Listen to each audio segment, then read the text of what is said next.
And I believe we are recording. Are we? Are we? I think we are. Episode 170 of the TPC podcast with me and only me, because I don't have any guests today. It's not that anyone canceled. I just don't have any guests today. And I don't know what I'm going to talk about.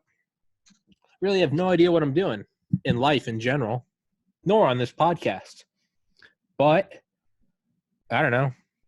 Let's create some content and some entertainment for the people, for the unwashed masses, for Sam Hyde. Podcast available on BitChute, DTube, Vimeo, VO, YouTube, Anchor, Spotify.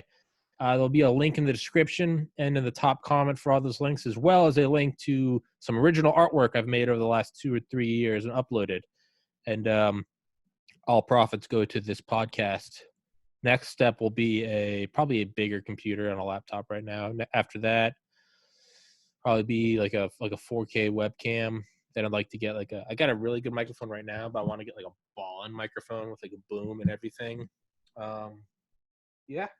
And eventually enough that I can get an apartment and not have to work and just kind of work on getting guests all day, every day. So if you want to support the podcast, or if you don't want any of my shitty artwork, you can go to Patreon and donate a shekel per month or whatever the fuck, however Patreon works. I don't know. Haven't gotten any money yet, but who gives a fuck? We're not floating. We're living on a plane that's floating in infinity.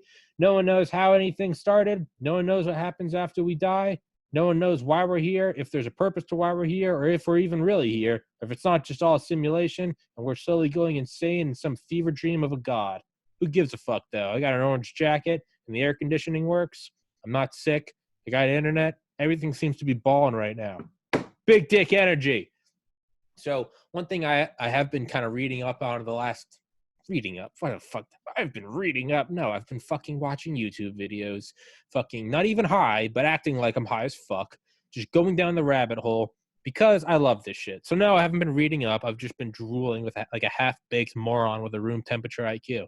That being said, I'm going to call it reading up. So I was reading up on remote viewing, which is always kind of woo-woo new age shit. But at the same time, a lot of weird new age shit, or things that are new age now or are accepted now at one point, I think could be argued that were new age woo-woo shit. Something I always think about is like the plague, right? One was germ theory. One was Joseph Lister. He's a Victorian medicine. Shout out to that author. That was a dope book. I need to get that author on my podcast. I'm going to write down their name right now. Yeah, Joseph Lister using all of his, phenol spray or benzene spray or whatever the fuck it was. There's a book about him called The Butchering Art. Butchering Art. Let's see. Nope, don't play it. I don't want to get yanked. The Butchering Art. Joseph Lister's quest to transform the grisly world of Victorian medicine by Lindsay Fitzharris. So I'm going to write her name down and try to get her on the podcast. Yeah, it's fucking awesome book. It's disgusting, but it's awesome. But yeah, so I mean, think about that. They're talking about these hospitals in foggy London town where using the same fucking thing to look at each other, like people's mouths, like open up wide, say, okay, wipe it off on the jacket, next, and wipe it off on the jacket. I mean, beds that were so dirty. Not only were they just dirty, just like not washing them every day, but like had fungus, had actual like plant life because they were so fucking gross. Never opened any windows, no circulation, reusing old like hospital gowns. You just take them off a dead patient, give them to the next patient.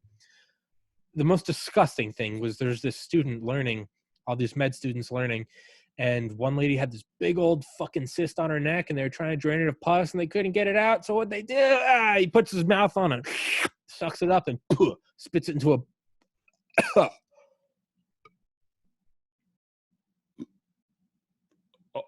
my eyes just watered. Oh. But it wasn't even like that was some fucking moron or jester or some fucking dipshit retard from the town square. That was a doctor. That was part of the fucking, like, the technocratic academic elite. And it wasn't just that he was a dipshit doctor like I would have been. He was a doctor, and all the other doctors were like, yes, of course, I concur. So, I burnt my cheek. But yeah, that was normal. It's because germ theory didn't exist, right? I hope I'm not getting that wrong. But there was no germ theory. So, I mean, now wind the clocks back 400 years before that. Before that backwards ass time where sucking pus out of people's necks was normal, or even approved or fucking applauded by other doctors. I concur. But it's wind the clocks back 400 years before that, and think about like a plague. I mean, no wonder why these people thought this was like a fucking curse upon the lands, or what was it, fucking Moses and the pharaohs, and yeah, no wonder it looks like a fucking plague. No wonder it looks like a witchcraft or some angry, vengeful god, some wrathful deity, because everyone's just dying. You don't have fucking microscopes. You can't see these little fucking armies of cells just raping your body. But everyone gets sick and everyone fucking dies with seemingly no rhyme or reason to it. That is, I mean, that's magic. For all intents and purposes, that is magic, right? I mean, imagine bringing back a phone and FaceTiming across the city, across foggy London town, or FaceTiming from the New World over in America. Like, there's no, even if there were wires connecting the phones, maybe a smart guy would go, you know what? I think the message is somehow going through the wire. I don't know how it's being recreated into a picture, or even what this picture is. What is a picture? There's no cameras. Never mind. But there's not even a wire connecting them. It's via cell service. You can trust them and say there's a satellite. You can't see it. What is the satellite? Oh, well, it goes around the Earth, or because the Earth is oh Jesus, how far back are we? But it's just Wi-Fi. It's just magic, right? So I think a lot of shit that we could consider woo-woo. Now that's not a blanket. That's not a blanket justification to everything, to every fucking, single mom on Facebook who's selling essential oils and is messaging you to be part of her multi-level marketing campaign. Like, no. Not everything is science. But I think there's a lot that, I mean, there's a middle ground. And a lot of shit is just bullshit. But you can't write off everything as bullshit. And at the same time, be bold enough to say that you're intelligent because of all these other things, including an understanding of the history of the world. Because if you did, you would have to acknowledge that at one point we thought the world was flat. We thought that the sun revolved around us. We didn't know what fucking germs were. We could just suck pus out of a neck. But and we now know that. Now it's like, what the fuck? No. You can't look at all that and then assume that we have it all figured out. I think we have a lot figured out. I think we're smart for people. But I mean, isn't something like 94% of the universe dark energy and dark matter? And again, that's a dangerous road to go down, because now you're coming at 94% of the universe. I mean, it's so everything could be true. If we have only explained 6%, that comes down to some bullshit. Well, what if we used 100% of our brain, right? That man's name, Albert Einstein. Yeah, all that fucking cringy Reddit shit. No, but there's a lot that that exists that we don't know what it is. Dark energy and dark matter. I mean, isn't it like the mass of this mass of the galaxy doesn't line up with what? Because like the same reason that we can predict like the existence and locations of planets is because we can see like the nudges in the orbits of other planetary or celestial bodies, and we can kind of infer like where something would have to be of an equal mass, or of a not equal mass, of a determined mass and determined location. I don't think density matters. Yeah, I don't think density matters when you're just getting it as planets versus a star. Well, I guess you wouldn't have to guess the density and location of a star, because it'd be a fucking star and it'd be blinding you, right? It wouldn't be some icy body out in the outer solar system. So, but with the galaxy, I thought they've shown that the galaxy isn't like the amount of mass Like, it doesn't add up. Like, the size of it and the speed of its rotation, it doesn't add up, right? Isn't it? There's not enough mass or something. Like, it shouldn't. Using that same ability to infer, doesn't it? I thought, who am I arguing with? Bully, but it's yeah. So there's a lot we don't know of, and now who knows? Maybe this woo-woo shit, maybe it exists at a quantum level. I mean, quantum level is as woo-woo as you get. What the fuck is superposition? But I don't know. I think there's certain things. I think there are too many instances of people who, and I don't like the like, oh, I haven't thought of this person forever, and then I thought of them and the phone rang, and it was them. Like, but how much stuff do you think about every day, and there is no phone ring? Like, is that not just like a cherry picking, like confirmation bias? But I think there's some odd stuff, specifically surrounding near-death experiences and experiences of those of loved ones who are dying, of the people who love the person dying, very close to, child, brother, parent. I think there are a lot of weird experiences right and around there of people from all walks of life. I just got off the phone with a good friend of mine, and we were talking about meditation and shit. And like, meditation's often, you throw it out to, the long hair fucking Tibetan monk shit. But I mean, as of the first one, episode 50, it's been on multiple times since then. Dale Comstock, American hero, Delta Force veteran, I believe youngest ever Delta Force member. Don't quote me on that. And his good friend Joe Tedai, another American hero, both in a very secret government counterterrorism task force, which can't legally be named by then, and I'm not sure if it can be named by me. But it's the subject of Annie Jacobson's book, Surprise, Kill, Vanish. Also, if you ever played any of the Black Ops video games, specifically Black Ops 2, when you're in that opening level and you're in the Middle East somewhere, right? Right before the horses come and jump over the downed tree. Soviets getting over here right before they see Reznov again. It says on the left side of the screen before it blots everything out. That is the unit. It's a real unit. That's what they're in. Point being, they both espouse meditation and also experiences of, surreal psychedelic experiences of loved ones completely in the dark about the fact that loved one was at that moment dying. Other sides of the world, weird shit. And these are, and I don't mean this in any insulting way, it's just true that, these are your most clean-cut guys, not pot smokers, not woo-woo hippie guys. You're clean-cut, strong jawline American, spec ops guys. Versus someone that you might say more, out there, maybe a Duncan Trussell or a late great Ram Dass, rest in peace, is. But when even these guys have it, it starts to seem like a little bit of a universal experience, right? Let's go back to like a plague, when even the hippie guru gets sick, and so does the astronomer, right?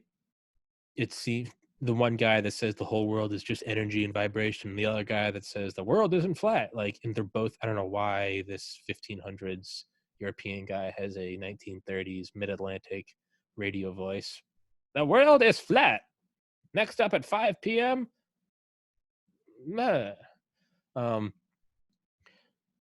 It starts to, the play gets all of them the same. It kind of feels like that. Like, meditation could be this like equal thing. These woo-woo experiences, mystical new age things that a lot are horseshit. God damn if there aren't some that they just seem a little odd. Almost to the point where if you got rid of like great book, UFOs, Generals, Government Officials, and something else by Leslie Kean, Kean. Was the co-author of that article that came out a couple weeks ago, about a month ago actually, of the government saying that it's August 28th, 2020. The government has recovered crash materials not of this world, as well as all the other Pentagon UFO FLIR, FLIR, forward-looking infrared videos that have come out pertaining to those around Commander David Fravor. Is it David Fravor? Commander Fravor on the Joe Rogan Experience, talked about by Jeremy Corbell, as well as Bob Lazar and George Knapp. Her book is very good in that it treats this the same way that I'm trying to treat other woo-woo experiences. Is she's not claiming that these are little green men, or that these are the Greys, or that these are whatever. Nope. She's just saying that there are some objective facts. These are physical objects. They're in the sky. They give radar returns. They affect magnetic instruments. There are multiple corroborating witnesses for these cases. Okay, you don't have to say it's an alien. It's from Proxima Centauri. It's the reptiles from Draco, right? They're just saying this is a physical phenomenon, and to say otherwise is being disingenuous. These exist. They exist as physical objects. To say otherwise just isn't. It's not true. To lie about it is like looking at a mountain and saying that mountain doesn't exist, right?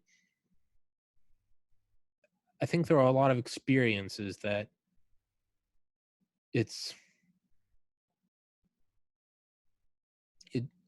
like I had an experience the night before my brother died, pretty much seeing it, right? With no indication that it was going to happen. It's not like he was dying of cancer and I had a dream that he died finally of cancer. Like, no. It was suicide. April 15th, 2014. There seems to be some experiences that now, if you try to label them and say, oh, this is, we were spirit bodies connected by a silver cord of life. Like, okay, well, now you're losing all credibility, because now it's just like, this is some new age essential oils. Like, yeah, sell me your energy crystal, right? I think as long as you stand back and just keep it objective and say, I had this experience, but I do not know what it was. And I don't claim to know what it was. I can only tell you what experience I have had. Well, that's fine. And it's fine to say you've had those experiences. And it's also fine to accept them, even as a well-educated scientist. And not some lab coat wearing motherfucker. I mean, just you yourself listening, the scientist. You're looking at the objective facts. Can we change a variable? Can we take in all the context clues? Can we point to cause and effect? Or can we just point to chronological series of events? All right. And just accept it as it is. It's a catalog thing, right? You're just cataloging. You're in a new world. You're cataloging all the different leaves and the bugs and the mammals, and you're just writing down what you saw. I'm not saying that this is the ancestor of a platypus. I'm not saying that this broke off from this evolutionary lineage at this many million years ago. You're just saying, here's an animal I saw. It had a fucking beak and flappy hands, and it just looked kind of gay and retarded. But there it was. There it was. I don't know what it is, but there it was. I think you have to look at it as that. When someone starts coming with an explanation to it, that's different. It's, what if someone reported the plague? Someone came over and they coughed, and like 2 days later, everyone that was at that dinner got sick, and only one of them went to the barn the next day, and he coughed on our neighbor, and then that neighbor got sick. So I think there's something passing. That is correct. I think it's passing through their spitting out dark spirits on each other. No, that's not right. It's a virus or a bug or whatever. Oh, God damn it. I just spilt water everywhere. Well, that's the end of that podcast, because this is about to fucking seep through the floor. Oh, and the ice. God damn it. Take care, everybody. Stay safe.